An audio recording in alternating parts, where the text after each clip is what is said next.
It's a really strange feeling to wake up, check your phone, and genuinely wonder if the global architecture is just fundamentally breaking apart. Yeah, that ambient anxiety is definitely palpable right now. Exactly. I think a lot of us are feeling this low-level, constant hum of anxiety lately. And a recent poll actually captured this perfectly. They asked this very blunt question right before the latest wave of international escalations. Right, the one about the likelihood of a world war. Yes, that one. And the results showed that a plurality of respondents in the United States, Canada, France, and the UK, they all believe that the outbreak of World War III is more likely than not within the next 5 years.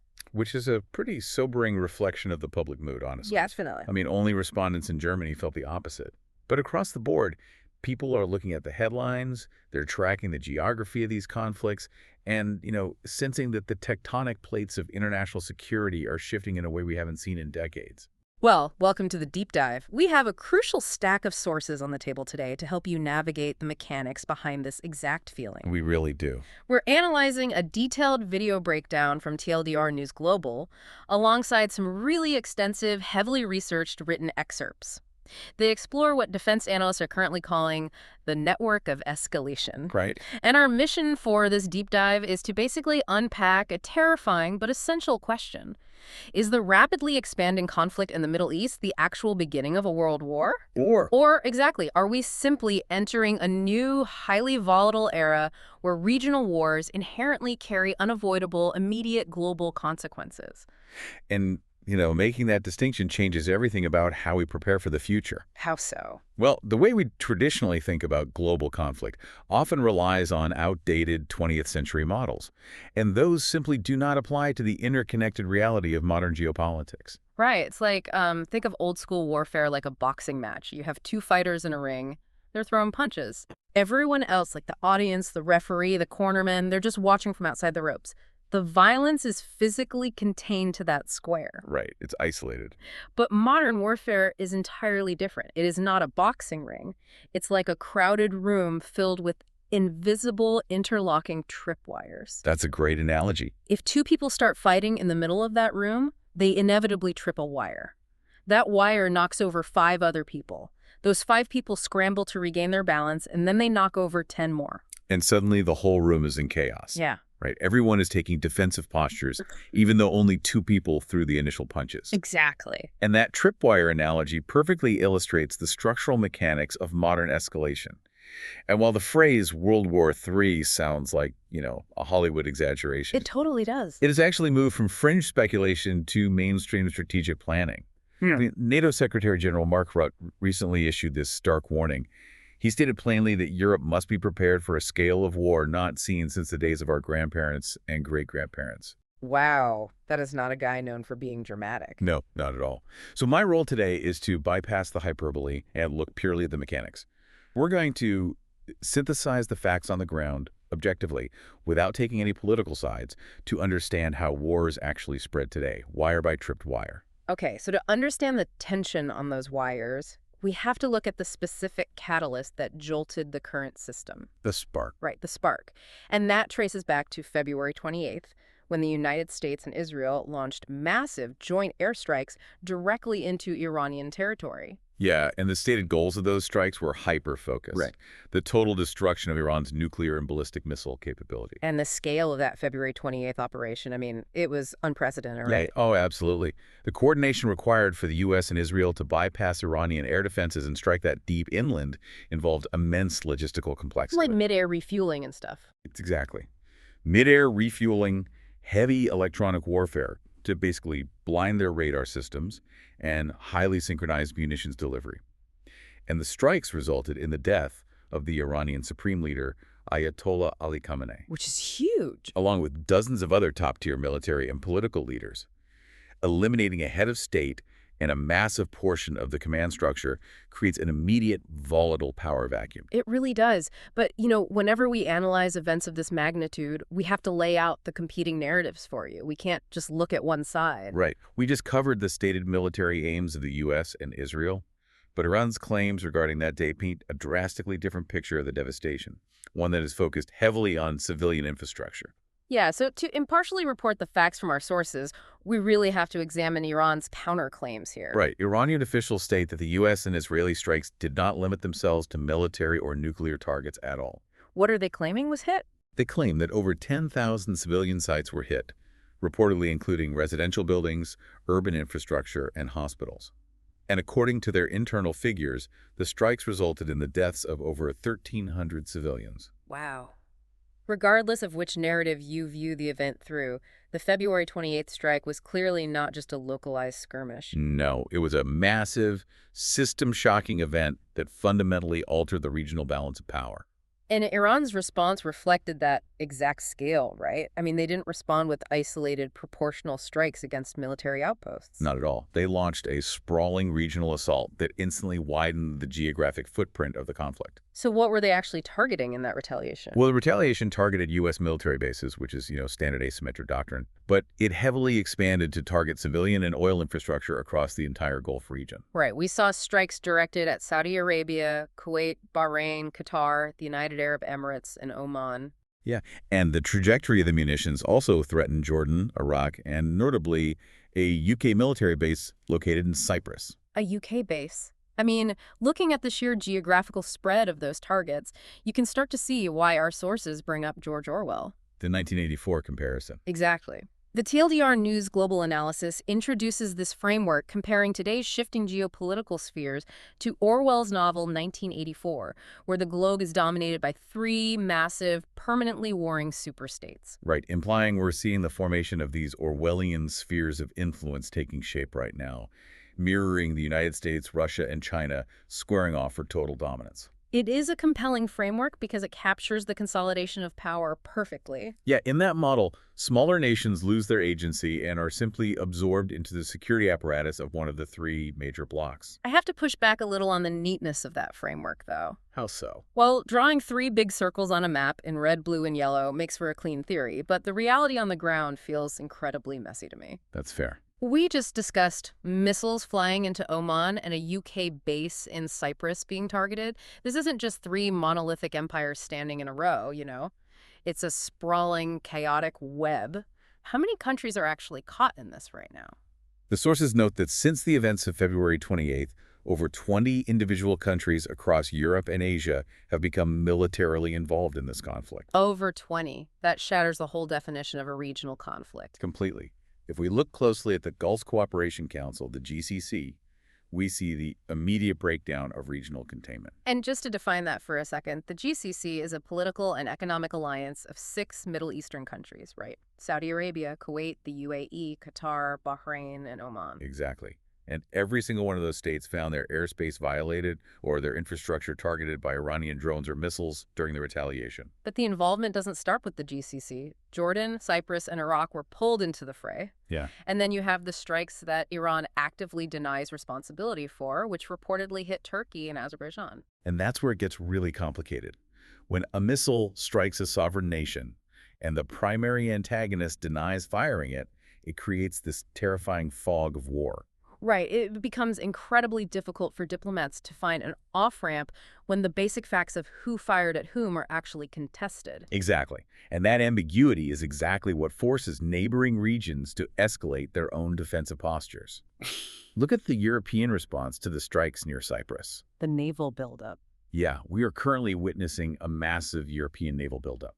The UK, France, Germany, Greece, Italy, the Netherlands, and Spain have suddenly deployed warships and specialized anti-drone helicopters to Cyprus and the eastern Mediterranean. Which is just, the logistics of that mobilization are staggering. You have 7 major European nations deploying significant naval assets to a highly concentrated body of water. Right, that requires a massive shifting of budgets, fuel supplies, personnel. So they're changing their entire continental defensive posture because the tripwires in the Middle East are sending shockwaves into the Mediterranean. It's all connected.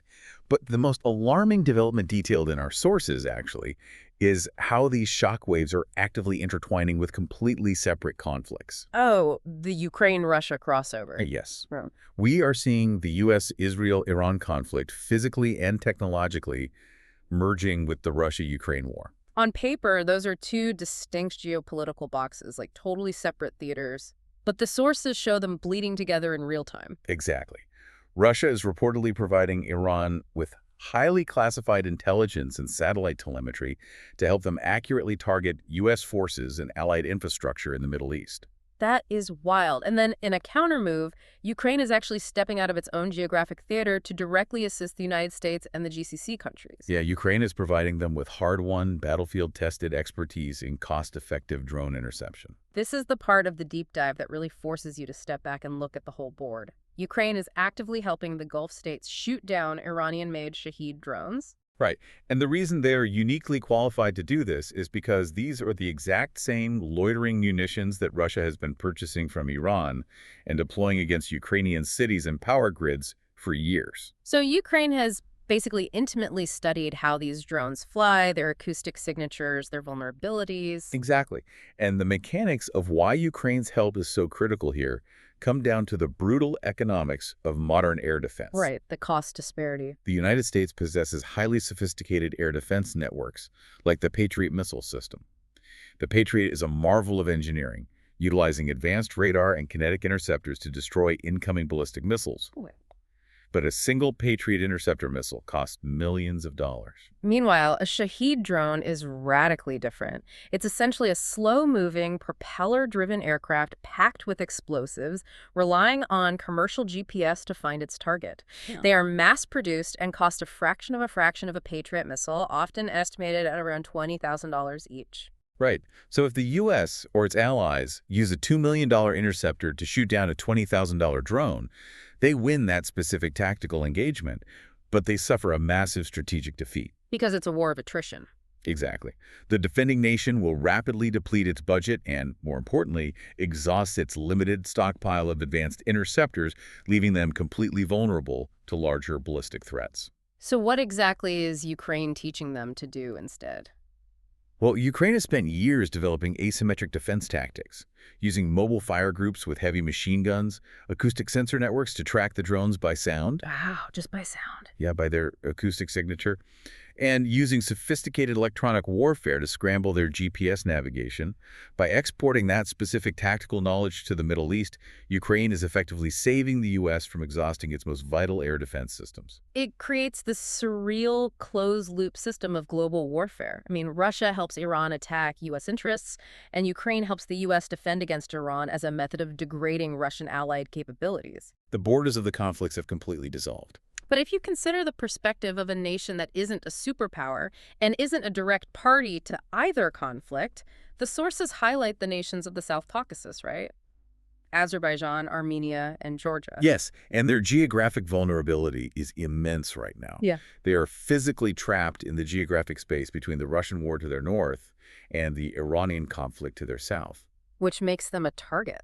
It makes them a critical choke point. Yeah. The South Caucasus serves as a vital land bridge, a critical transit and energy corridor, linking European markets to Asian manufacturing and resources. Right. This region hosts the Middle Corridor. Exactly. A trade route designed to bypass Russia entirely, as well as crucial oil and gas pipelines like the Baku-Tbilisi-Ceyhan pipeline. So if you live in London, Toronto, or Tokyo, a conflict in Georgia might feel a million miles away, but your daily life is directly tethered to it. Oh, absolutely. If the instability from these two massive conflicts spills over and shuts down the Caucasus corridors, global supply lines face catastrophic bottlenecks. Yeah, the cost of heating a home in Europe, the price of gasoline, the availability of basic consumer goods, all of it spikes dramatically because a transit route you might never even think about is caught in a geopolitical vice. But if you're a country like Georgia or Armenia and you didn't start this war, how do you even protect yourself when the superpowers are using your backyard as a transit route? It's incredibly difficult. When neutral countries realize their geographic backyard is being used as a transit route for superpower weapons and intelligence, their traditional security calculations just collapse. So they have to adapt. They're forced to drastically change their foreign policy. They start seeking new protectors or arming themselves heavily just to survive the crossfire. And this desperate adaptation is the primary mechanism of how modern war spreads without anyone ever formally declaring it. Right, and the sources define this phenomenon with a very specific concept: globalization by escalation. It means that a modern war does not require a formal declaration, a piece of paper signed by heads of state, to engulf the world. It expands entirely through shifting postures, economic panics, and the realignment of global networks. Exactly. Traditional warfare involved armies massing at a border.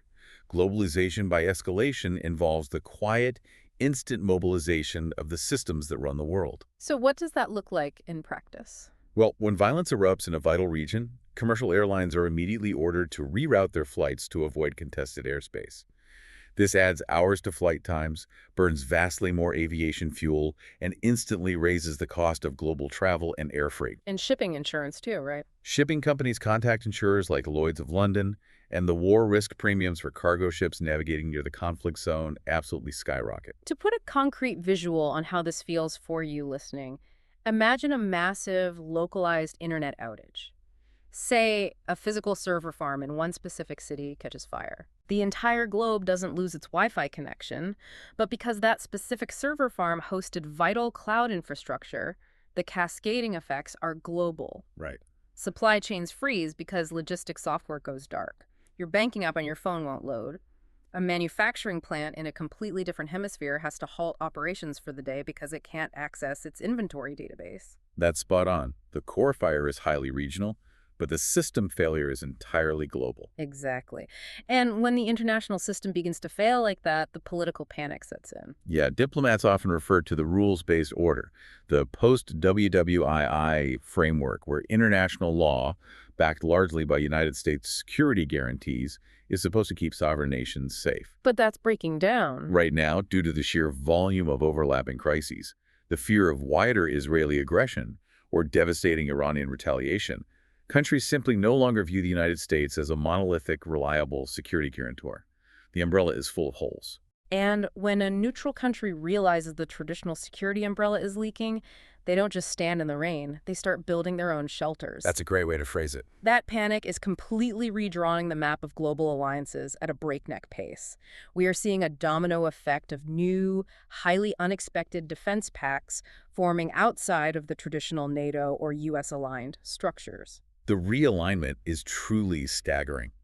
Saudi Arabia and Pakistan recently formed a new defense pact, combining Saudi economic power with Pakistan's military and nuclear capabilities. Which is a massive shift. And furthermore, there are heavy, credible rumors that Turkey, who is a NATO member, is considering joining that exact pact. Wow. And Saudi Arabia didn't stop there, right? No, they have actively partnered with Somalia and Egypt, attempting to create a web of security cooperation that stretches down the Red Sea and into the Horn of Africa. But geopolitics abhors a vacuum, so every action triggers a counterreaction. Exactly. The United Arab Emirates, who view themselves as regional rivals to the Saudis, responded to this massive Saudi expansion by seeking their own distinct partners. They're aggressively building ties with Ethiopia and India. Meanwhile, Israel is observing this scrambling of the map and is actively pushing for the creation of what defense analysts are calling a hexagon alliance. Right. And this proposed structure would theoretically bind together Israel, India, Greece, and Cyprus into a unified security and economic bloc, heavily focused on naval cooperation and securing Mediterranean energy resources. Tracing the lines between all these new treaties creates this dizzying, overlapping web, and it forces us to look backward to find a historical precedent. The sources actually draw a profound parallel to the geopolitical climate of Europe just prior to World War I. Oh, that makes total sense, because the buildup to the First World War was characterized by exactly this kind of frantic defensive alliance building. Yes. European empires constructed incredibly complex interlocking webs of mutual defense treaties. The prevailing theory at the time was that these alliances would create a rigid balance of power, effectively preventing war because everyone was too deeply entangled to risk an attack. But the reality of those interlocking treaties was completely the opposite. They didn't prevent war, they acted as a transmission mechanism for it. Exactly. When the Archduke Franz Ferdinand was assassinated, Austria-Hungary's declaration of war on a relatively small nation like Serbia triggered an unstoppable chain reaction. Russia mobilized to defend Serbia. Germany mobilized to defend Austria-Hungary. France stepped in to honor its treaty with Russia, pulling Britain into the fray shortly after. A localized political crisis in the Balkans was mechanically transformed into a global slaughter. And the overriding fear among strategic planners today is that these new defense pacts, like Saudi Arabia and Pakistan, the UAE and India, the proposed hexagon, they're basically laying down a modern row of dominoes. Right. If an Iranian drone strikes a critical Saudi desalination plant, does a secret clause in the new defense pact automatically compel Pakistan to deploy its air force? The tripwires are no longer just economic. They are deeply militarized. But the tripwires aren't just diplomatic treaties either.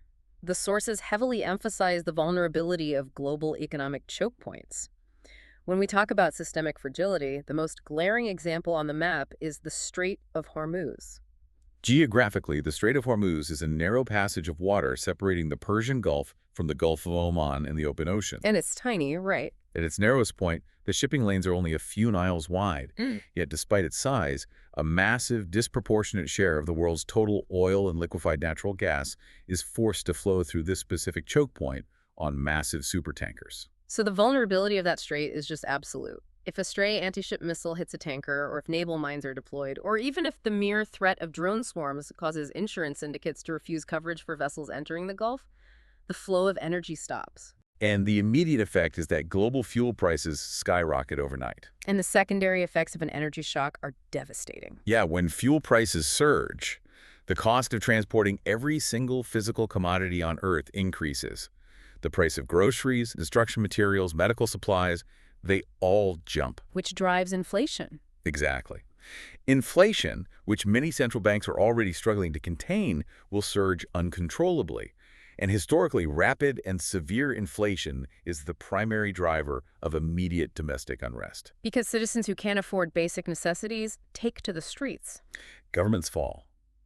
A localized naval standoff in the Strait of Hormuz possesses the direct mechanical capability to trigger political crises and collapse governments in Europe, Asia, and the Americas. As if the economic choke points weren't volatile enough, the sources also force us to confront the nuclear dimension of this expanding conflict. And we are not talking about the Cold War scenario of someone opening a briefcase and launching an intercontinental ballistic missile. The nuance here is much more dangerous because it deals with the reality of conventional war happening in the shadow of nuclear infrastructure. Meaning what, exactly? Well, the presence of declared or suspected nuclear facilities entirely alters the psychology of a conflict.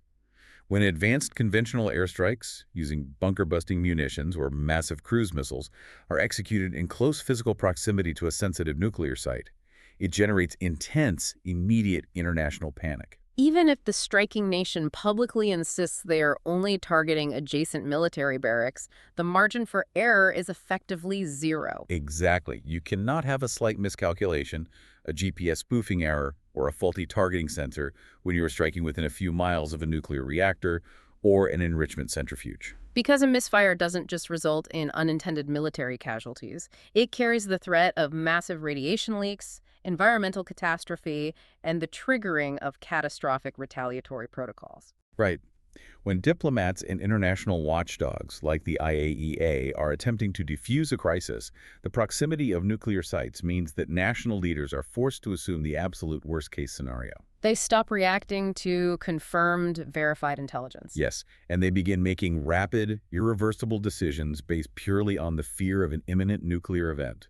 It fundamentally destabilizes the decision-making process. And that kind of macro-level existential anxiety, the fear of nuclear miscalculation, of collapsing supply chains, of shifting global powers, it doesn't just stay in the situation rooms of world leaders.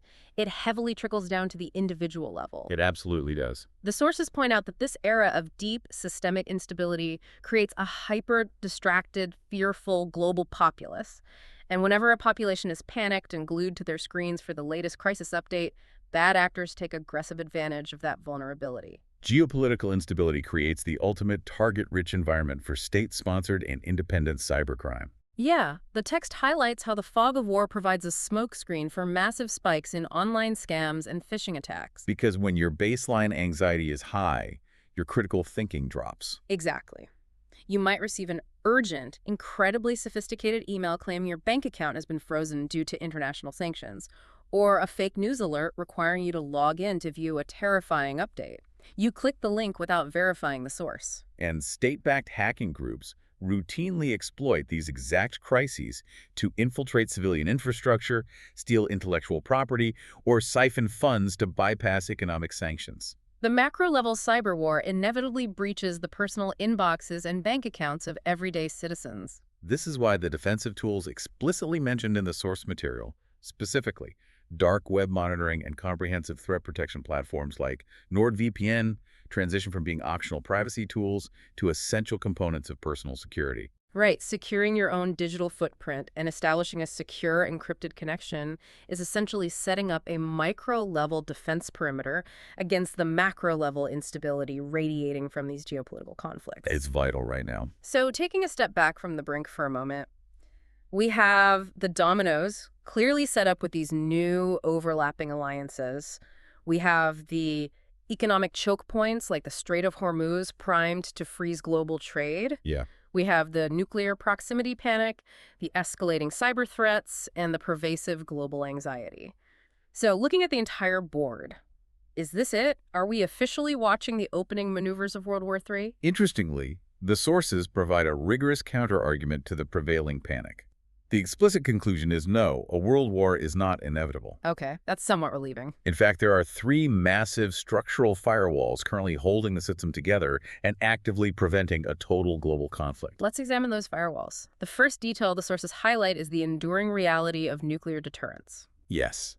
As terrifying as the existence of nuclear arsenals is, they paradoxically function as the ultimate unbreakable ceiling on military escalation. The doctrine of mutually assured destruction. MD. It remains fully intact. The The absolute civilization-ending devastation that a direct nuclear exchange would guarantee forces even the most aggressive leaders to pause. Right. It is the core structural reason why Russia has restricted its actions. Despite the United States, the UK, and France providing massive logistical, intelligence, and material support to Ukraine support that is directly responsible for massive Russian casualties, Russia has not launched direct kinetic strikes against NATO soil. Because the moment a Russian missile strikes a base in Poland or a logistics hub in Germany, the ceiling collapses on everyone. Exactly. The nuclear threshold enforces a brutal limit on how far they are willing to push. So they will engage in proxy wars, they will fund militant groups, they'll launch devastating cyber attacks on infrastructure and utilize espionage. But direct, all-out kinetic conflict between recognized nuclear powers remains the ultimate taboo. It is a grim, highly stressful version of peace, but it is holding the line. The second firewall is the psychology of superpower leadership. For a true globe-spanning world war to ignite, it fundamentally requires a direct, intentional clash between the United States and another massive superpower, specifically Russia or China. And the sources introduce a crucial political reality regarding the current leadership dynamics. Examining the stated foreign policy preferences and the personal diplomatic style of Donald Trump, he has frequently expressed a degree of admiration for the strongman leadership styles of Vladimir Putin and Xi Jinping. Right. Given his stated reluctance to engage in foreign entanglements and his preference for transactional diplomacy over ideological crusades, a scenario where the U.S. executive branch willfully and proactively initiates a direct, total war with either of those nations seems highly improbable in the immediate future. The personal alignments and risk appetites of the individuals in power basically serve as a powerful buffer against structural momentum. Exactly. It highlights how individual personalities can sometimes short-circuit the mechanical dominoes. But the third firewall our sources detail is perhaps the most compelling, and it is brutally pragmatic. War simply does not work anymore. It is the inescapable, harsh lesson of 21st century warfare. The strategic return on investment for launching a major war is utterly abysmal. We can see that everywhere right now. We really can. We can look at the empirical evidence on the ground right now. The United States possesses the most advanced, well-funded military apparatus in human history, yet it is currently struggling to decisively manage the asymmetric threat from Iran and its proxies. Which directly mirrors the multi-trillion-dollar struggles and the ultimate lack of clean strategic victory in Afghanistan and Iraq. Massive technological superiority did not yield stable, long-term political success in those theaters. It really didn't. And Russia's current campaign provides an even starker example. Russia has sacrificed hundreds of thousands of casualties, devastated its own economy through sanctions, and expended massive amounts of military hardware for what amounts to incredibly minimal, highly contested territorial gains in Ukraine. The invasion has been a profound strategic disaster that has actually expanded NATO rather than fractured it. Even when looking at Israel, the sources point out the limits of military force. Israel has executed undeniable, spectacular tactical successes. Like infiltrating communication networks, eliminating the highest tiers of enemy leadership, executing incredibly complex precision strikes. Yes, But those brilliant tactical victories have not translated into a stable, long-term strategic peace. The underlying political realities remain unresolved. Hamas continues to operate within the devastated infrastructure of Gaza, and Hezbollah has maintained a much fiercer, more resilient resistance in Lebanon than many defense analysts initially projected. So the inescapable conclusion for any rational leader is that deploying massive military force in the modern, hyper-connected era rarely, if ever, achieves its intended political goals cleanly. Right. World leaders are acutely aware of this miserable track record. They understand that initiating a major war does not result in a quick parade and a signed treaty. No, it usually buys the aggressor a decade of incredibly expensive, bloody, politically ruinous quicksand. And that profound realization acts as a massive psychological deterrent against intentionally dragging the globe into total war. So, synthesizing everything we've broken down today, if the firewalls of nuclear deterrence, leadership psychology, and the sheer ineffectiveness of modern combat are holding us back from plunging into a classic World War III, but the constant hum of escalation and new alliances means we aren't exactly at peace, what exactly is this era we are living in? The deep dive concludes that we are entering an intensely uncomfortable, highly volatile middle reality. We are highly unlikely to see a repeat of 1939, with massive ideological blocs formally declaring total war across continents. Instead, the new normal is an era characterized by deep contagion. Every major regional war possesses the inherent capability to inflict massive, immediate global consequences. The system is so tightly wound that you cannot isolate a crisis. Like when the United States is forced to physically relocate aircraft carrier strike groups, advanced air defense battalions, and critical satellite intelligence resources away from the Indo-Pacific theater. Right, rushing them toward the Middle East to manage a spiraling crisis. Exactly. It creates a massive temporary power vacuum in Asia. And that vacuum is exactly what opportunistic powers monitor.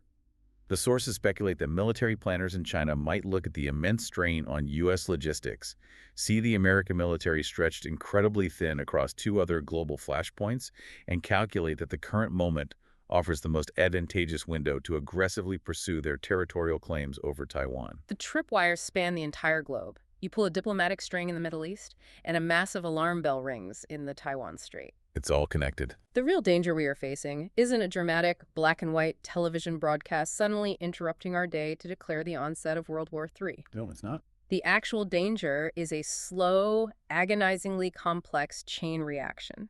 It is the reality of all these disparate regional conflicts, the drone strikes, the shipping blockades, the cyber attacks, simultaneously pulling on the exact same incredibly fragile global system. They are all stressing the same supply chains, the same energy markets, and the same alliance structures until that system simply snaps under the cumulative weight.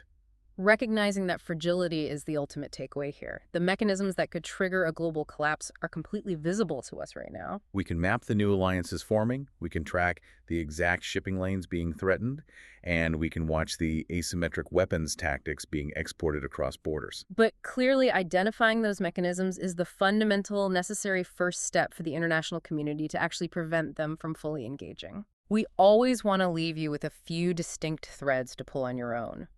We've mapped out a massive amount of geopolitical ground today, but the architecture of this conflict has countless deeper layers. Based on the sources, here are 3 vital knowledge gap questions you should explore next to fully grasp the stakes. These are critical to think about. Number 1. How do modern defense systems actually intercept swarms of cheap $20,000 drones without the defending country completely bankrupting its military budget in a matter of weeks? What are the specific electronic warfare and acoustic technologies being rapidly developed to solve this lethal math problem? Great question. Number 2, if the worst-case scenario materializes and a naval conflict completely blocks the Strait of Hormuz for an extended period, what are the realistic, immediate energy alternatives for the economies of Europe and Asia? Is there a viable logistical backup plan to move that volume of energy, or does a massive portion of the global economy simply grind to a halt? That's the terrifying one. It really is. And number 3, how do the internal domestic politics of historically neutral countries like Georgia or Armenia fracture when their governments are suddenly forced by geography to pick sides in these complex new alliance webs? What happens to the citizens when their physical backyard becomes a heavily militarized highway for superpower competition? Answering those three questions will provide the blueprint for understanding the geopolitical landscape over the next decade. I want to leave you with one final, provocative thought, building on the reality of everything we've analyzed today. If modern conflict is no longer defined by massive infantry armies, formally crossing recognized borders under a declaration of war, but is instead defined by crashing national economies, hacked civilian infrastructure, proxy drone strikes, and the deliberate disruption of global supply chains, is it entirely possible that a global war has actually already begun and we simply lack the modern vocabulary to accurately describe it? That's a profound thought. Think about the invisible tripwires strung across that dark, crowded room. Thank you for taking the time to join us on this deep dive, for dedicating yourself to staying well informed, and for not shying away from the immense, complicated realities of our world. Keep asking the big questions. We'll see you next time.